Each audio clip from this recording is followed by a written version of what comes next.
Ladies and gentlemen, welcome to the Finding Asheville podcast with Nathan Miller.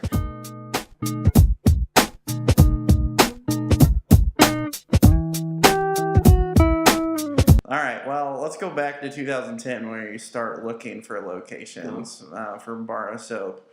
Like, see, since you're a risk taker and do like diving and fight fires and are willing to live month to month, that doesn't seem too crazy for me for you to want to start a business. But at the same time, you probably don't have a lot of startup cash.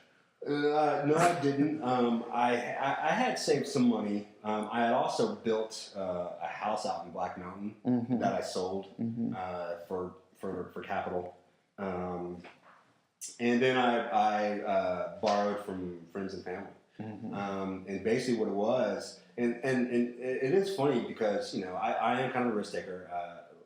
The things you mentioned, I also like to skydive. Yeah. I ride motorcycles. Starting a business is the scariest thing I've ever done. Oh, really? Absolutely, without a doubt. And I did a lot of research. I'm a big proponent of doing research. I'm not going to go into anything I'm not going to buy a TV without poring over, anything I can get my hands on. So I did a lot of research into it. The demographics of certain areas of Asheville. What's going on in the industry itself as far as laundromats go. I get a monthly laundromat publication called Planet Laundry that I read religiously. So I was definitely even though I thought I was prepared, I definitely wasn't.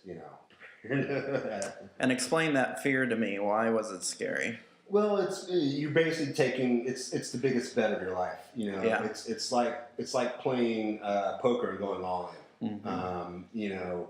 I bet everything that I have to my name, which is scary, especially at this point in my life.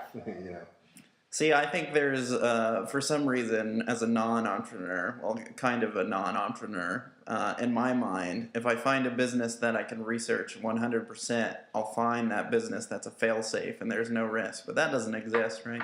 Yeah, well, that's the thing is, you try to mitigate the risk as much as possible. Yeah. That's one of the main reasons why my business is multi-pronged at Bar of Soap. It's a laundromat, it's a bar, it's a restaurant, it's a bookstore, it's that way, in my mind, if one section has a bad week, hopefully another part can kind of step up.